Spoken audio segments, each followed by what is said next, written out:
Hey everybody, this is Insignificant Man. I am back for another recording. And just before we get started, I'd like to remind you, if you like these videos or you like my talks, hit subscribe and the bell, hit like as well. I'd appreciate all the comments, good or bad. I'll take whatever I can get. Alright, thanks a lot, and here we go. Let's get started. Today I was wanting to talk about angels, just kind of covering maybe some of the rules people are unaware of, and it's not just rules, it's more like the laws of nature and preserving the laws of nature, and by preserving them you're serving the Creator. I talked about before, we are in a third density form. This is the most intense density 1 through 7 in this octave of existence, and it's the most intense because we're exposed the most to all kind of positive and negative catalyst. Everything we experience from the day we're born is catalyst to create choice and allow free will to work. The reason why free will is so huge is because you can't have a genuine decision, a true genuine decision that no one else manipulated, without having total free will and the ability to choose for yourself. What does that mean as far as the other density life forms above us? So what we call angels. So angels and demons. So you kind of have good guys and bad guys. At third density, there's a split, and after each density there is a harvest, and you're harvested and you graduate to the next density body, and it's a different life. So the fourth density is the density of love. You move through that however long that is, I'm not sure, but it sounds like a long time. The next is fifth density, which is density of wisdom. And then sixth density is the density of love and wisdom joined together. Once we go through our third density lives and are harvested, that's where the separation begins. So this is a crossroads of sort for the rest of your existence. So which path are you going to take? You're going to head the negative direction, we call the evil path, which is actually just, to drop labels. It's just you're serving the Creator by serving yourself first. So they all serve the Creator because everything is one in the Creator. There's nothing outside creation. So we're making the choice here to serve the Creator by serving the self. That would be the negative path. Or you serving the Creator by serving others first, and that's the positive path. So without free will preserved, there is no genuine choice and there is no pure decisions made. Otherwise everything has been contaminated and tainted and been influenced. But there has to be a preservation of influence, and that's the way creation is made, and preserving that is preserving the laws of nature. So we're third density. We have all kinds of stimulus coming in.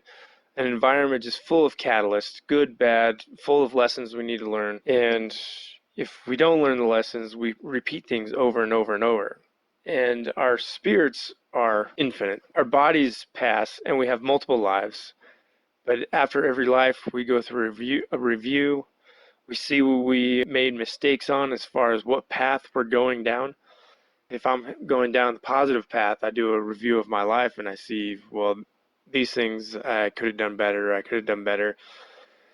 And if there's any kind of counseling that's needed, you go through counseling, and if there's any kind of a traumatic experience in that life, and then you go on to set up your next life. What do you want to reincarnate as? What do you need to work on? And everything we have in our life is picked out for us by ourselves at the plane we would call heaven. That's where our spirits reside while they undergo counseling. And the Bible is very clear about the angels that help with this process, and I'm sure there's all kinds of beings that help with this process, even previous loved ones and such. I just want to pause for a second real quick. I need to go back and retrace my steps. Got a little ahead of myself. What I was needing to say is, until we make that transition to the green ray, so we're all born with red, orange, and yellow activated, and we're looking to transition and activate the green ray. Up until the point that happens, when you die, recycling the lives, the reincarnation is automatic. And the Creator in creation is doing this on its own. Not until we activate that green ray center in our bodies, then we start to plan our own lives and have a little more say and control over the lessons we want to learn in the future incarnations of life. So at the beginning, when we're fresh, when we're new, straight out of second density, the life cycles are automatic. And till we start learning those lessons, which brings us to green ray activation, and then once we have green ray activation, then we are able to start programming and have a little more say. So just want to clarify, but after that point, every single incarnation we have is planned by us, by whatever we think is going to help us get towards that goal, whether it be on the negative path or the positive path. So to help us polarize positively or to polarize negatively. We actually come into this life, everything programmed and with set parameters too, to keep us best on track as it possibly can without knowing when we're alive. And that's where our subconscious comes in. And that's where conscious comes in. So it's aware, but the conscious mind is not aware of it, just the subconscious mind. And that's why people have stronger consciences than others. You know, one of your friends growing up, he didn't have any kind of a conscience. And he was always, you know, the bad kid in class or stealing or doing who knows what, just zero conscience. And then you have, like myself, my conscience would kill me. I couldn't sleep at night because I'd feel so bad if I was so mean to somebody or anything like that. But these are the reasons for the differences, because everyone's in a different stage of development. So it's your conscience driving you. But that conscience is from your past lives, your knowledge from the past lives, and the mistakes, the knowledge of the mistakes, and the things that you know you want to fix and work on and need to improve. So in my case, going further down the path of positive and polarity, I guess you'd say. So you have to choose a polarity. And if it was, you know, somebody on the negative polarity, they want to make more choices that are selfish. They want to do everything for them, and that's their choice. And that's the amazing thing about free will is we don't need to be upset when we see evil, because that is the world, that is creation itself, is free will. And especially when people are so adamant about, you know, preserving free will, and they're very insistent on there's nothing that can make me do anything. You're very true in the sense that that's how the creator has made things. That's his design, and that's to bring about pure choice. The funny thing is about that is when people say their free will is breached, you know, that God can't tell me what to do because I have free will. Well, maybe not, but you might have done it to yourself. So, which is the funniest thing I think about reincarnation is we've never really, the majority of people in America have never really believed in reincarnation. But if you think about a true, fair, balanced creation and a loving creator who is love, there has to be balance. There has to be equal opportunity on both sides. And if there's equal opportunity on both sides, then you have contrast. And if everything was good, you'd have no bad, so you'd have no contrast. Like if everything was light, you'd have no contrast of how bright the light really is. So to show the brightness of light, you need the dark, and vice versa. If you're going on the negative path, to show the darkness, you need the light, to show how dark things can get. So we need the contrast. That is a balance factor in the free will creation, which brings about pure choice. And that's the whole point of forgetting. When we do incarnate, we start all over from scratch, you know, just like a video game. You know, do over, you start over. And it's our choice to reincarnate or not, or to take a break. From what I understand, it really is a truly nurturing time when we pass on. And it's a review without judgment, which is amazing, because after third density, the fourth density positive, fifth density, sixth density positive path is an amazing opportunity to completely lose judgment of anything, because you finally understand that everything is permissible, because that's what free will brings. Everything has to be permissible, but it's up to us to define what is personally beneficial for us. So one of the famous quotes in the Bible, you know, everything is permissible, not everything is beneficial.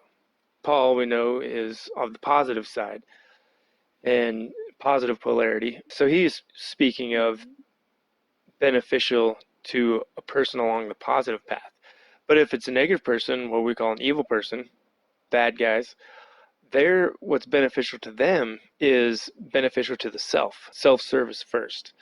So once you understand this, and you understand that everybody's in a different place of your development, the judgment can kind of subside, or at least it can begin to subside, because now you have the knowledge of what the real scenario is and where everybody's at and what they're striving for.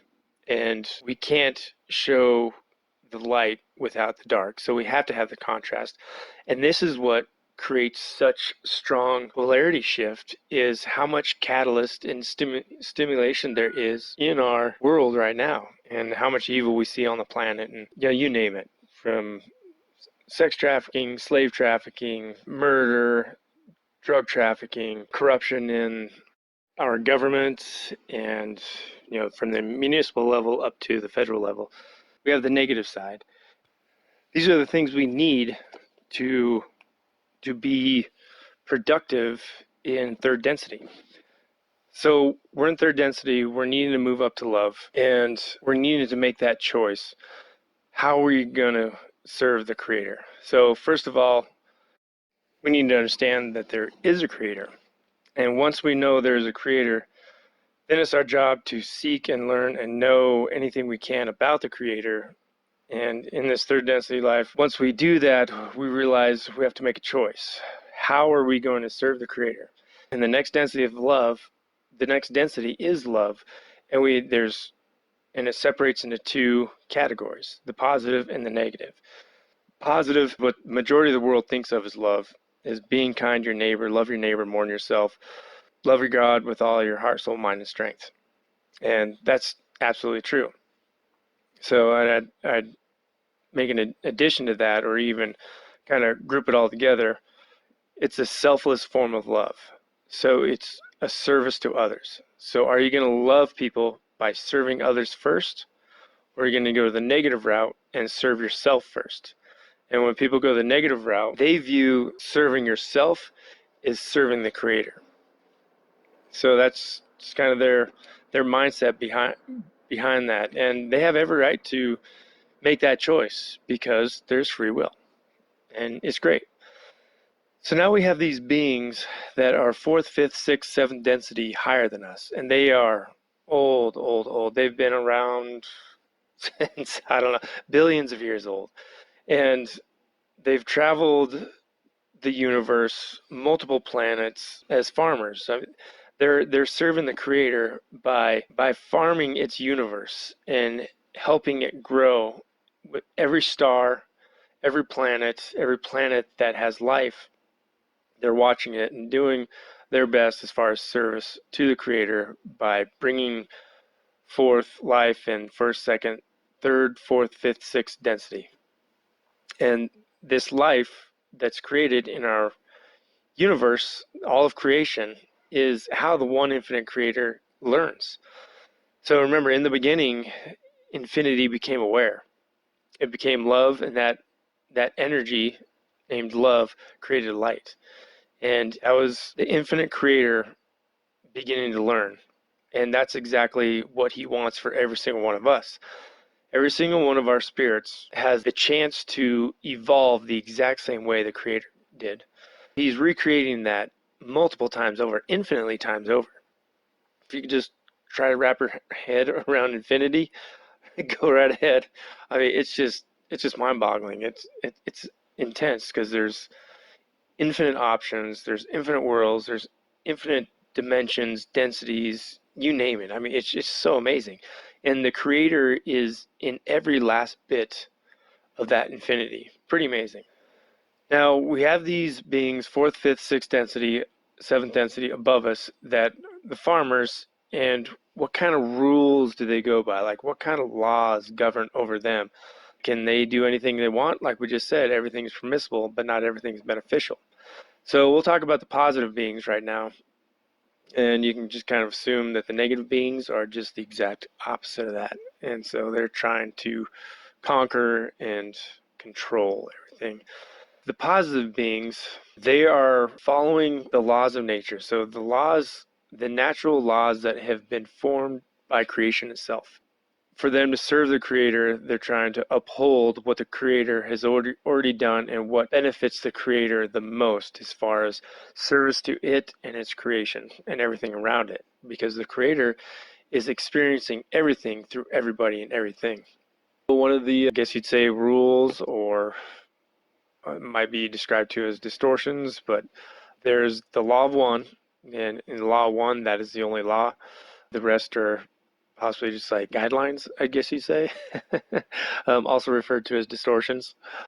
So these angels serving the Creator and the laws of nature is free will, because that's the first thing that the Creator was able to do, was come aware and decided to learn, because he had total free will to do as he pleased. And so that's what he brings to everybody as well. Now, these older beings, these higher density beings, they are farming us to raise us, to grow us, to evolve. Now, how do you preserve free will within these lower densities? Like us with pets, we have second density beings underneath us. It's a little different, I guess you'd say, because there's a big gap in being able to talk to each other. Capacity of second density minds, is also taking into account trees as well, and some, minerals, just depending on the area and what exactly human population will affect the minerals or rocks in that area. The angels are living and serving the Creator, upholding rules and laws or distortions that they feel are very important. And the first one being free will, and also preserving, and it's more managing, because the Creator itself brings the balance. Where good is able to flourish, then it has to be balanced with the potential for bad. So the potentials is what is given the go-ahead, I guess you say, to balance something out. If a negative group comes in and influences people, then to balance that, there has to be an opening or an opportunity for good beings to come in and do their work as well, because the Creator is bringing perfect balance. And you think back to a time, or I think back to a time when I didn't believe in reincarnation. That was mostly because of the bias from the church, and there's only one life, and you have to make it your own, or have to make it your best, and have to do everything right now, because this is the only chance you get. You can use a lot of fear that way to manipulate people. And what do we know about manipulation? It's that yellow energy. So starting to manipulate, and that's not love. So this is where we really start to get a grasp on love, is once we first understand what isn't love. So love is what we're striving for. Love is what these higher beings are exercising to serve the Creator by preserving free will, by preserving the balance. And now that we know reincarnation is real, it makes a lot more sense, because that balance is preserved, and it's equal opportunity for everybody to have the same amount of time, the same chances to live lives, to make those choices towards the positive path or the negative path. So, one big question that was always asked to me growing up, when I'd have talks with friends about Christianity and believing in Jesus and everything, they'd be like, well, I just don't understand how a loving God would do this, or how a loving God would do that. I mean, why would a group of people in South America who've never heard of Jesus, they don't have the opportunity to accept Jesus? So you're saying that they're all going to hell. So I don't believe that's a loving God. That's not the whole truth. The whole truth is this planet is here to bring about the fullest potential possible. Like the sun gives this planet energy. That is like the male energy energizing this planet. And that planet transitions that energy into like a mothering energy, which, where we get, Mother Earth. It's a nurturing thing, living thing that nurtures all its creations that live on it. So the Earth is wanting love to take over as well, because any kind of evil that starts taking over the Earth, all the wars and destruction, that takes a toll on the planet. The nuclear blasts and everything, there are scars that happen to this planet, and it's a living thing. It really is. I mean, this whole universe is living. So the positive beings on this planet are always going to struggle because evil is always there. And some lives are longer than other lives. Some lives are more traumatic than other lives. Some lives are more pampered and privileged than other lives. So now that we know reincarnation is real, and when the Bible is talking about reviewing your life, it's not so much talking about at the end of everything. It's just talking about the end of each life when you go to what we call heaven, in those astral planes where the higher beings are nurturing us. We go to review, and then we go to pick and see what we want to do next. And this is where the balance is preserved, is everybody is given opportunity, life after life after life. And every life you have to start over with the forgetting. And even though you might have a lot of things planned for that life, and the whole reason, picking your parents, picking your job, picking your career, picking what you want to possibly bring with you into the next incarnation, what you want to contribute to humanity. And everybody's at a different stage of growth or age, I guess you say, in their spirit and how many lives they've lived. So some people have evolved far enough where, the next incarnation, they want to bring something else that they think will help humanity. And then that's where we also get other beings from outside this planet wanting to come in as well and bring positive influences to our populations on this planet, because the harvest is close and they're wanting to raise everybody's vibration, the collective consciousness, to bring it up to have a high yield. So when harvest comes, and the sun is going to be very significant when it comes to harvest, we're all going to know, because there's a transition into fourth density for the planet and our star as well, and the sun and the solar system. So this is a huge transition. And once this takes place, the sun shoots out its solar flares. According to the book of Revelation, they're talking, 7 trumpet blasts, so it could be 7 solar flares. But what this is doing, this is like finalizing the transition and solidifying the transition to fourth density. When you look at the next chapters down the road in Revelation, it talks about the 1,000-year reign. Well, what this is talking about is once the sun and the planet make this transition, and it's also a cloud that the whole solar system of our star is moving through right now and has been for maybe like the last 50 years or so. It's moving towards a positive fourth density change. So once it officially makes that change and solidifies, crystallized, then negative beings can no longer be here. Like that positive vibration is complete opposite and conducive for their survival. Like they have to leave, and that's why when the harvest comes, the good grapes are taken with the bad grapes as well. And we drop these third density bodies.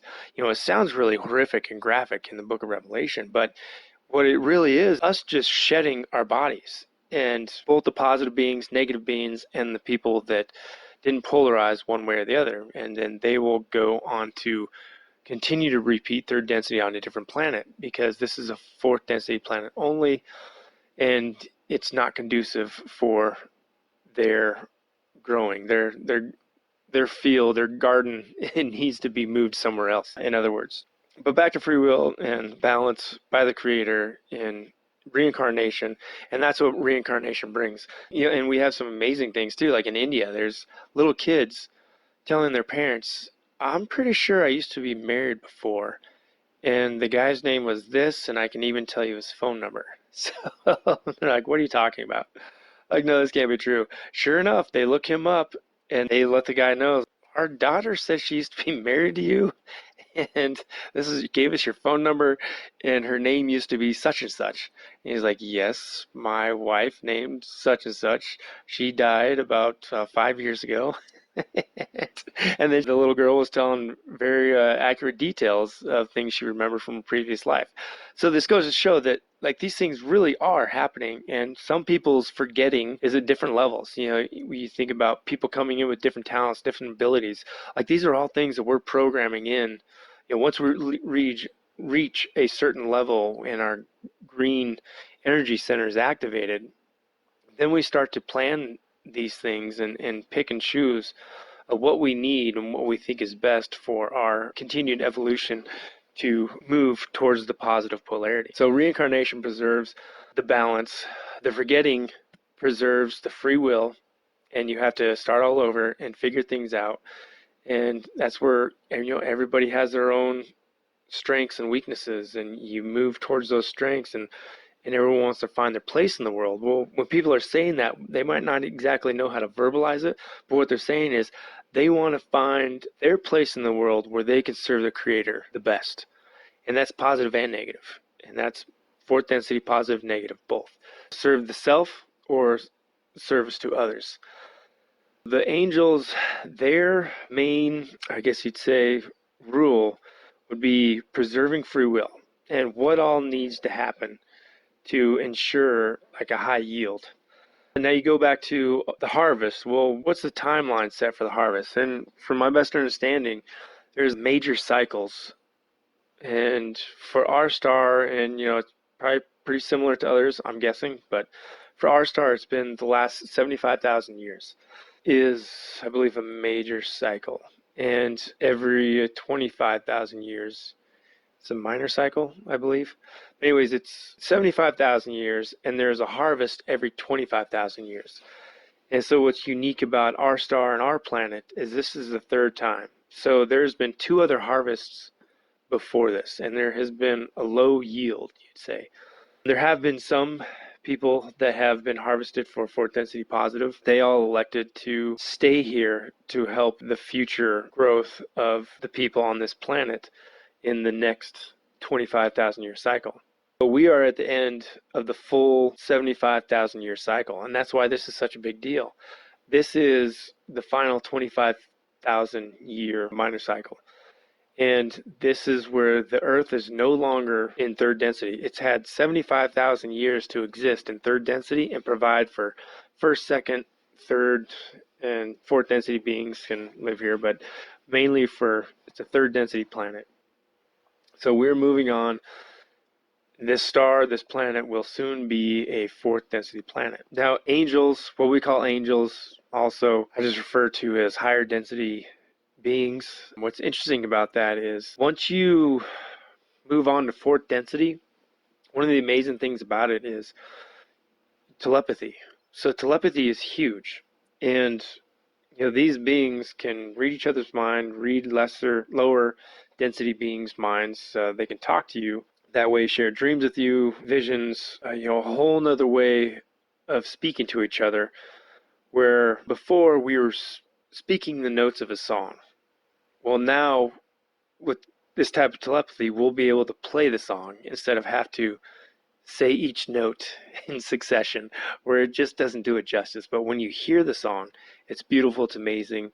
It's like trying to describe a picture, but when you can show the picture, it's just amazing. So these beings have lived like this for millions and millions of years, and they're all connected by their minds, and they actually call themselves a social memory complex because they're all joined, the complexity of all their minds joined together. Like I talked about previously, in the Bible, it talks about down the road, there will be no dark spaces.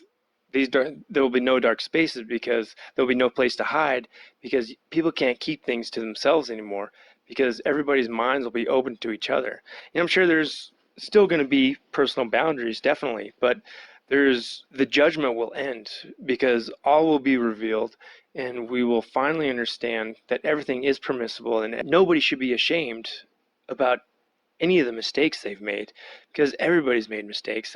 And once we all understand this, we're okay with it, and we realize we can share more by joining our minds together as one, and that solidifies even more the law of one.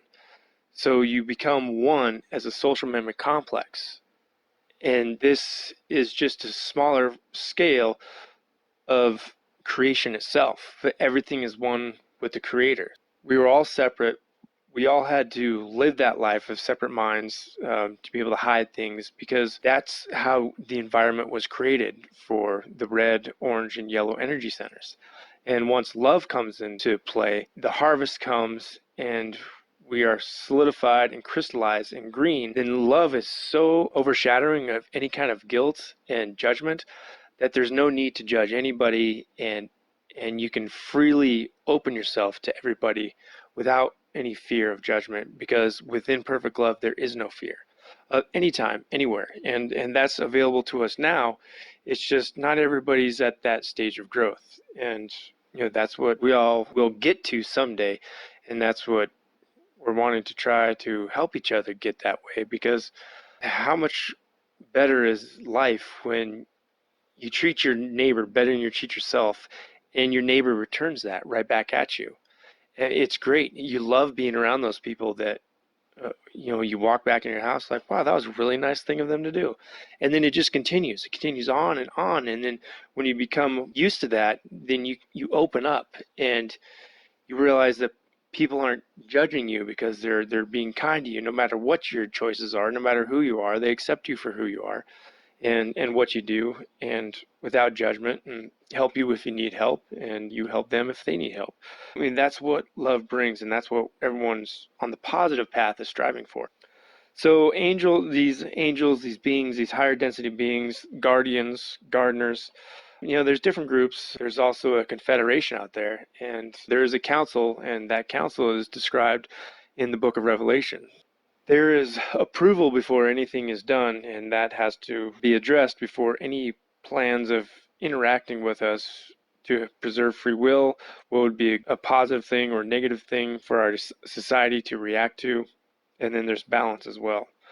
These higher density beings are a great example of what we have to look forward to in the future. And when you start looking at understanding the Creator more, and even like in our sciences and talking about people playing God and cloning this and cloning that, and the story of Adam and Eve, God created Adam and Eve. Well, was that the first humans ever created, and how many years ago was that? And if it wasn't God, capital G, as in what our society views capital G as to be actually the Creator, when it was just a being, a higher conscious being, higher density being that was serving the Creator that created us. They clone us, or however they decide to make us within their capabilities.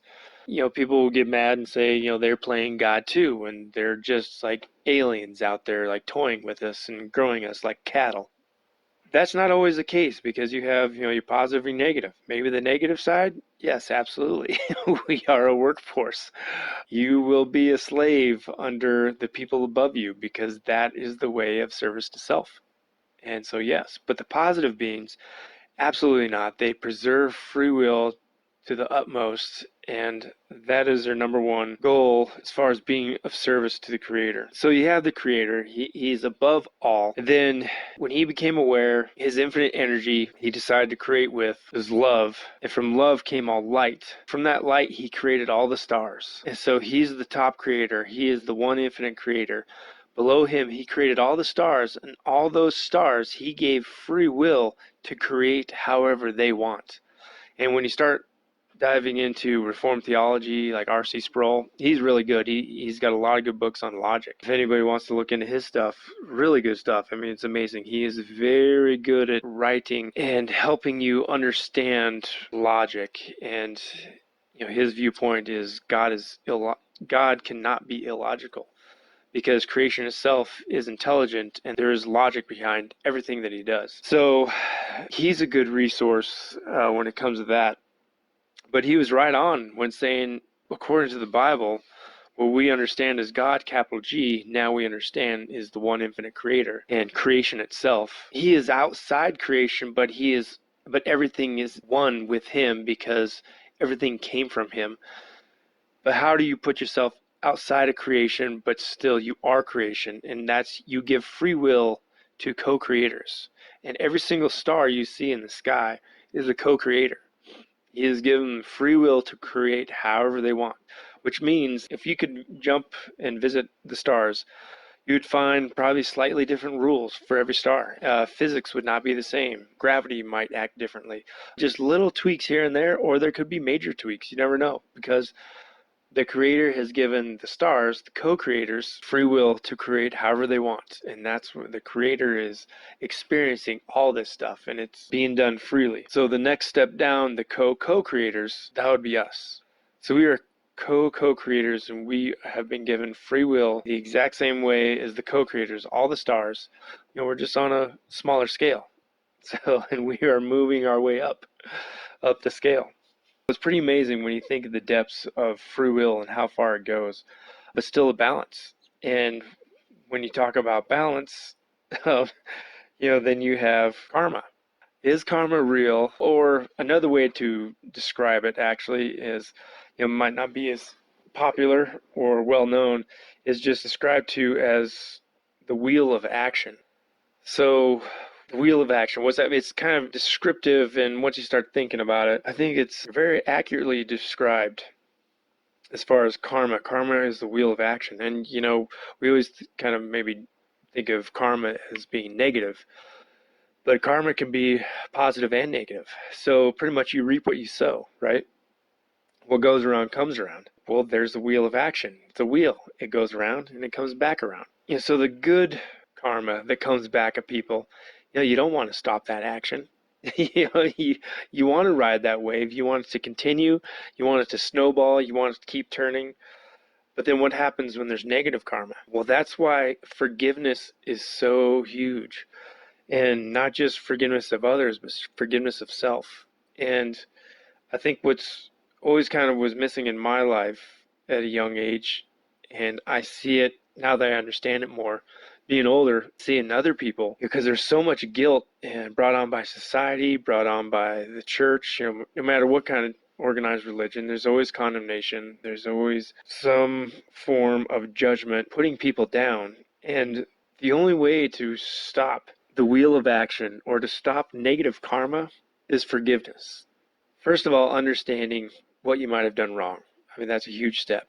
So you just gained knowledge, you gained understanding. Well, now, how are you going to do to fix it? So are you going to do something different? Because if you keep making the same choice and it keeps having the same negative effect, well, then you need to make a different choice to have a positive effect. So once you figure that out, now you've gained wisdom.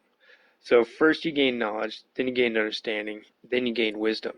And once you gain wisdom, now you need to look at the wheel of action or karma and what's going around. So the first place to start is always with the self. So when we're born, we have to learn everything about ourselves. We need to first learn self. Once we learn self, then we learn how to serve others around us. If you choose the positive path, if it's a negative path, then you continue to just serve yourself, and you grow along the negative path on how do I serve myself over others. And that's that red, orange, and yellow energy centers. So you need to forgive yourself. You realize what you did wrong. You realize where things were going wrong. You realize now you understood why and how to fix it. And then you make the choice the next time you've gained wisdom. Now you need to realize who you've hurt. Hurt yourself, hurt the Creator, hurt those around you, and you seek forgiveness. The best place to start is forgiveness of self. And that's usually the last place people go. And it's really hard. I'm sure people have seen this in friends or themselves as well.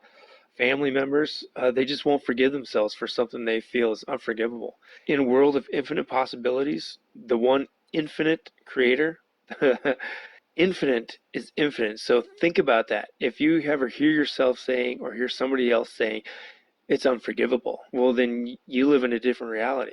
You don't live in an infinite reality, because last time I checked, the Creator is one and infinite, and it's infinite possibilities in the world we live in. Anything is possible. And all you have to do is see that, know that we're one with the Creator, look in the mirror, see the Creator, and forgive yourself, because everything is permissible. It's okay. Mistakes are made. The whole point of this existence is to learn.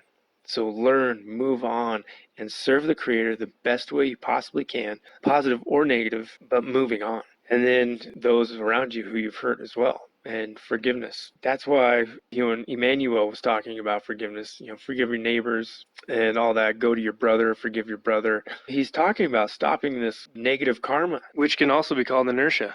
That's just an endless cycle, because the other way balance is preserved in our creation is karma is balance. We have to manage that, and we have to understand that it's real first. And then once we realize it's real and forgiveness is real, that's the solution. And that's one of the things that comes with learning love is forgiveness. So the wheel of action, karma, it's real and it's easily stopped, and you just have to start, understanding the ways of love, and forgiveness is huge.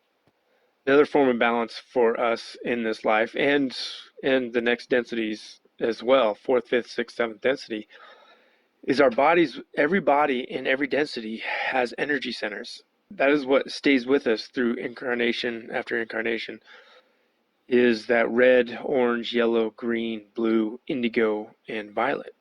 So we're wanting to crystallize all these energy centers in our bodies. And the best way to do that is just through meditation. You know, when you're just not feeling right in the morning, you're feeling spunky, or you're feeling down, or you're feeling angry, or just annoyed, or super joyful, but you're almost over the top and like everybody's annoyed with you, how happy you are.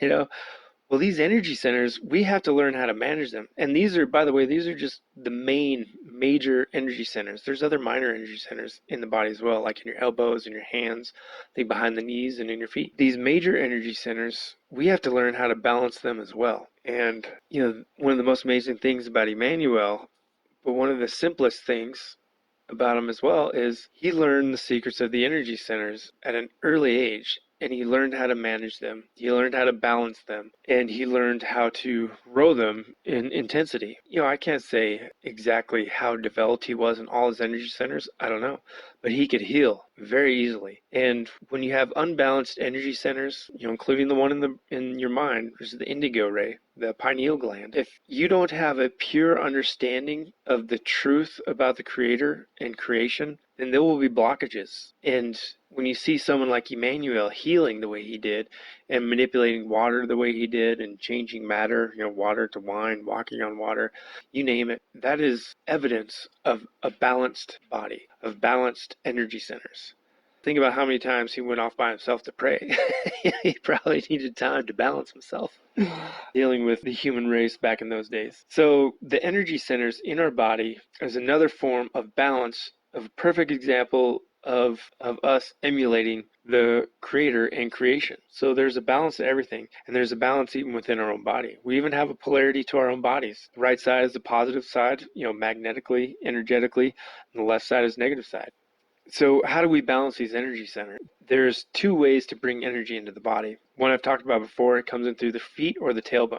I told you before, the sun is like that male energy that feeds the earth, and the earth brings about the female, or excuse me, the sun brings the male energy, the earth provides the female energy, converts it, and brings forth the greatest potential. Well, the sun gets its energy from the source, and that's the one infinite creator. Energy is coming from the creator to each star. The star feeds each planet. So our planet is getting fed by the sun by way of the creator. That energy is converted to universal energy, magnetic energy, electromagnetic energy, everything that the earth puts off. That's what feeds our body and energizes us. And it comes through our feet, through our tailbone, through that red energy center, and it works its way up the spine. Now, if we don't have certain energy centers activated, the energy is never going to go past that, except for, you know, on the negative path, you can skip right over the green and you can go to blue and indigo. And that's where, you know, individuals like Genghis Khan and Hitler, you know, that people on a negative path, they skipped right over the green energy center, and the energy was bypassing it and going right to wisdom and then indigo. But so now you look at it and you see, well, that's not balanced. Exactly. And by balancing, I don't mean that every single energy center has to be the same amount of brightness. It just has to be managed, because every energy level is going to be at a different brightness. We've all been born with the red, orange, and yellow. Most likely they're going to be brighter. And we're developing our green energy center and blue energy center, you know, love and wisdom. And then the pineal gland, and that's called the great gateway. And that's where we start making our connection to the creator and its infinite energy, what the Bible has described to us as the Holy Spirit. And that energy that enters the body through the crown, through the violet energy center. And that's why kings of old were anointed with oil, because that energy that comes from the creator comes as a spiraling light from above, and the oil lubricates that energy, just like with electricity. You know, you lubricate anything and there's going to be less resistance. So that was the symbolism behind anointing people back in the old days, anointing kings. They're pretty much lubricating the area where the infinite energy, or the Holy Spirit, enters the body, and so the body can energize that way as well. But that is that's the infinite energy entering your body. The energy from your feet is from the earth and the sun, And that's just to re-energize the body and to balance your energy center. During meditation, one of the best ways to begin your meditation is just to calm yourself, quiet yourself, and visualize the energy entering your feet, entering your tailbone, that red energy center, and slowly filtering up, filling up each energy center, replenishing it and balancing it all the way through the body, breathing and letting that energy flow. And you work on that and practice that to maintain energy, especially with people. I was one of these people when I was younger, had horrible anger issues. So I was very angry when I was a little kid, and I would snap and just go crazy. I'd see red a lot. I would just get so mad. I wish I would have been told this earlier, because it definitely would have helped me. The older I get, the deeper I get in our society, I still get angry just like everybody else. But I'm definitely able to manage it a lot better once I've learned that there is truth to balancing these energy centers, these chakras. So knowing more about ourselves, knowing more about the Creator, we understand that we have to manage our bodies, our minds, and our spirits. And our spirit, like I talked about before, is growing every step of the way by every piece of knowledge of the Creator and creation that we gain, and piece of wisdom that we gain as well. And the closer we strive towards that love energy center, how we serve the Creator. And every choice we make without any kind of selfish motives, which is pure choice and choosing to love the Creator as many chances as you can during the day by whatever you do in life. If you're stuck at your job, you do your best at that position. If you can get to someplace else in life where you're doing what you love, then absolutely, that's exactly what the Creator wants, and that's what I hope for everybody. I'd really like to get to that place as well. I haven't always been in a job where I'm totally blissfully happy. It's always been mostly I'm glad to be there, but I'd rather be somewhere else where I know I could be of better service and doing more of what I love and being more interactive, say with like local communities and stuff like that. But current jobs have taken me away, and I just have to do the best I can, just like everybody else does in the positions that they're at. But look at where your feet are and start looking around how you can serve the Creator in the best way possible. And it's not to get a reward.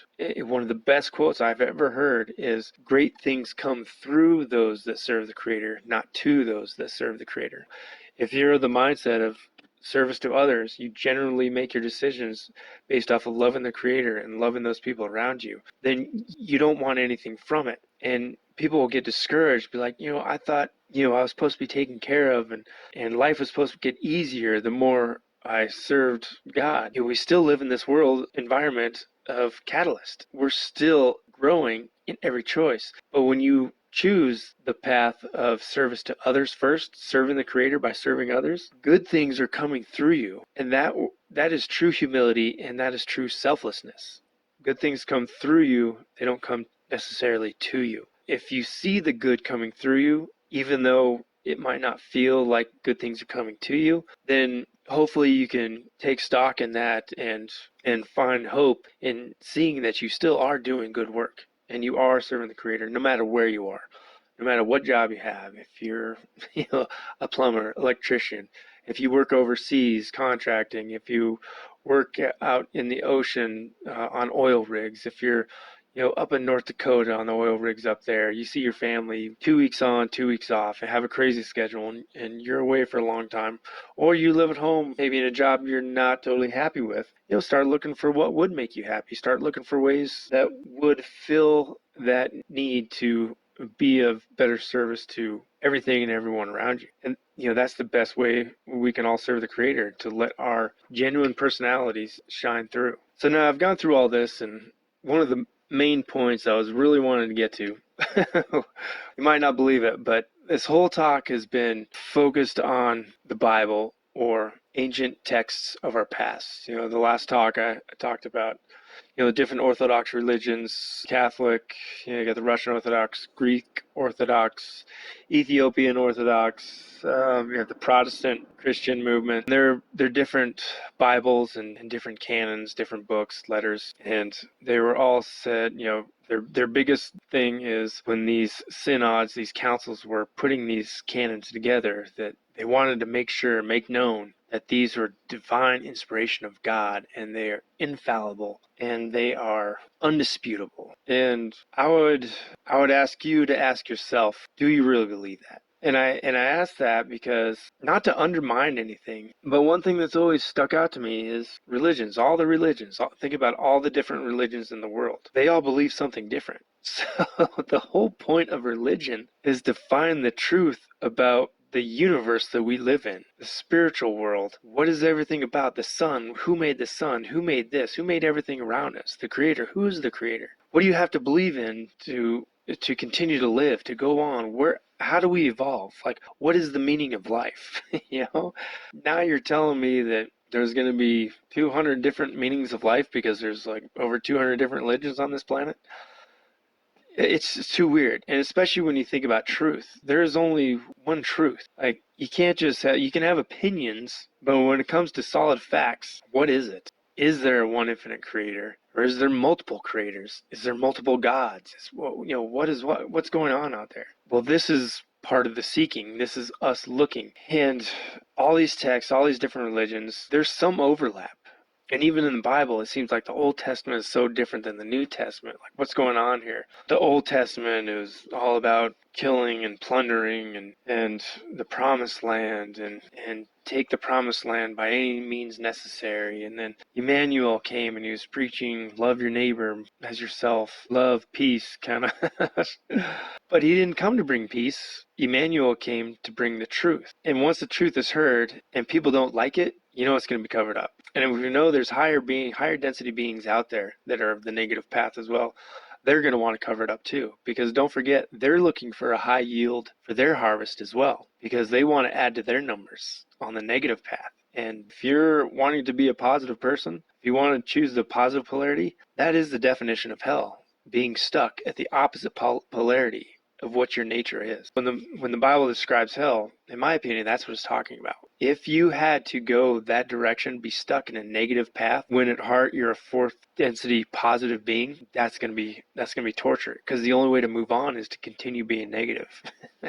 Be everything against your nature to move on, but you'd be forced to. Bring this up because I don't believe everything in the Bible is accurate. And what we know about channelings as well, if you read the raw material, they are very open with the fact that negative beings have influenced the Old Testament quite a bit without us knowing. But because of the rules they live by, or because of the rules they serve by, preserving free will, to preserve choice, and preserving balance, and they're the gardeners, and this is, in their opinion, as being as old as they are, the best way to bring the highest yield. That is how they are making their decisions and their choices, and that's why they only appear to us at certain times for certain reasons, because they have goals in mind and they're trying to achieve the goals of bringing us towards polarity. So my question to you would be, if you did read these texts, understanding love a little more, and the purpose of life is moving on to love, and if love is divided into two categories, love of self or love of others, would you be able to read through the Bible now and then be able to decipher for yourself when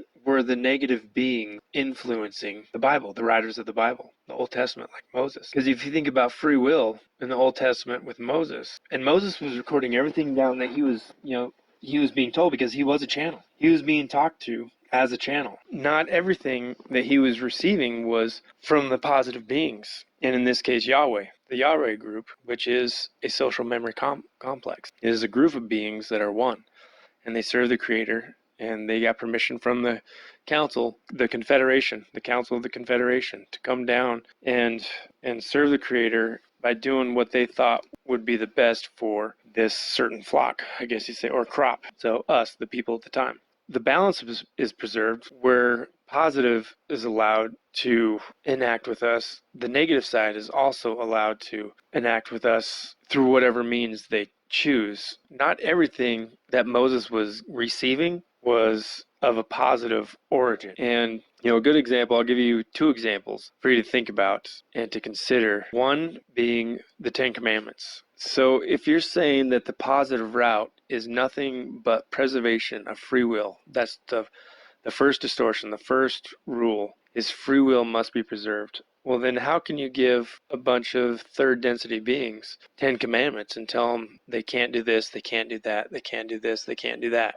Well, I think about it, that is not a loving act. So the Ten Commandments were given, and without knowing, they came from a negative source. Well, what proves this to be right is Paul in the New Testament, showing that the truth that Emmanuel brought totally supersedes any of those laws. And Emmanuel blew those laws out of the water just when he said, love your neighbor more than yourself and love the Lord your God with all your heart, soul, mind, and strength. So the law was abolished when Emmanuel came. And if the law was abolished when Emmanuel came, well, why was the law even there to begin with? Well, it's because we didn't know. We were deceived. And that's one of the many deceptions. And that's that negative side getting in there and trying to create their full yield of negative beings. Another one is the Ark of the Covenant. So the Ark of the Covenant, I mean, how dangerous is this thing? I think there's a university in California that reproduced this thing, and it started to cause some serious damage, and they started to have some serious issues. They had to dismantle it. And now that we know about technology and the harnessing of just static electricity in the air, this thing is very powerful. And what it is kind of just like a major conductor. And gold has very low resistance, and it can flow right through it. And it's bringing energy together, and it also puts off a lot of radiation. And it collects an insane amount of electrostatic energy. When you touch it, oh, you're going to get shocked. You're going to die.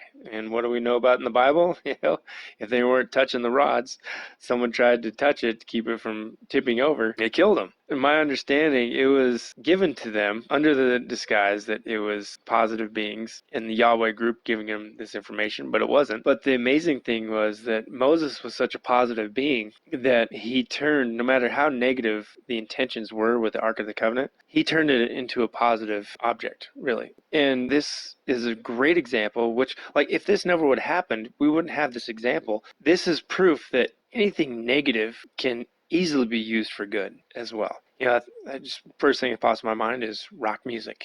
Back in the 80s, oh, it's the devil's music. And then you get the 90s, started to get a little harder, but everything is from the Creator. There is nothing that isn't created that didn't come from the one infinite Creator. And He loves every last bit of His creation. Maybe a lot of the words aren't very wholesome and uplifting. Ignore those. A lot of words are hard to hear in songs anyways and understand. I know a lot of times people are like, you like this song? It's like, I don't know what they say, but I really like the music.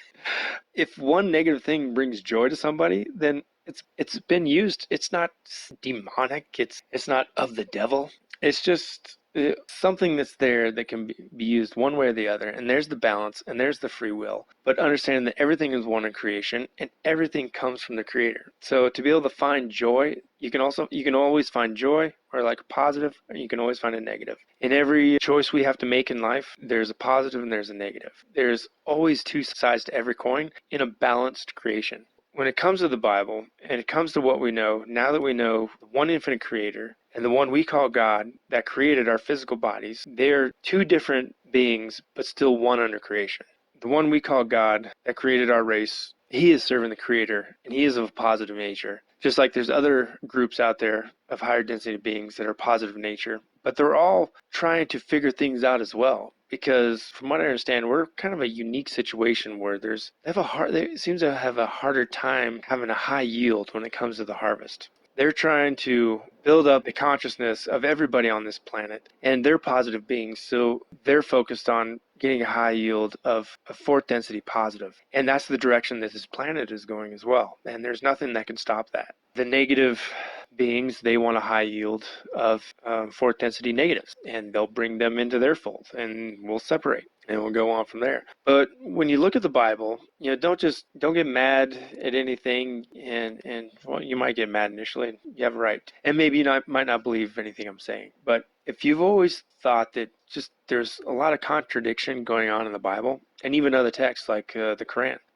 Muhammad was definitely corrupted just like a lot of Jesus' words were corrupted. So how do you differentiate that? How do you separate what you know is positive and what you know is negative? Well, first you have to understand love. And once you understand love, and once you understand the plan of growing third density beings, our spirits are growing and we're moving towards a polarity, positive or negative. That's the whole point of this existence. So once you understand that, then you can go back and see What are acts of selfless love and what are acts of selfish love? What is controlling, which takes away your free will, or what is enabling a continuation of free will? So just something for everybody to think about. When you go back and read these texts, even the book of Enoch, the book of Jubilees, any of the Maccabees, other Bible canons that are not the usual Newer International Version canon with the Old Testament books and New Testament books. But when you read through them, even the New Testament, with the understanding that there is a separation between God and the Creator, and even God gives praise and thanks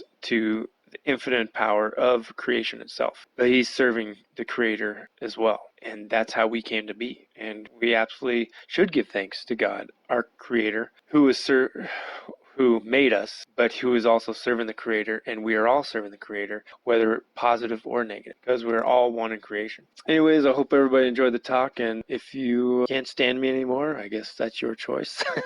And if you don't believe me, that's your choice as well. I'm just trying to get things out there and get people thinking. And maybe you've had these thoughts before that, I just have a hard time believing everything in the Bible is 100% infallible and it's divinely inspired, which I think it is. But like I said, there's a balance, preserve a balance. So it's a great record of a preservation of balance of positive and negative. And it's for us to filter that. And we have to know love first. And once we know love, then we can filter, then we can decipher, then we can have knowledge, we can gain understanding, we can gain wisdom, and we can continue loving even better tomorrow than we did today. I'm just an insignificant man. I am nobody special. I am just trying to get my thoughts out there, hopefully answering some questions that people might have had thoughts themselves. So anyways, I hope everybody does good. I will talk to you later. Bye.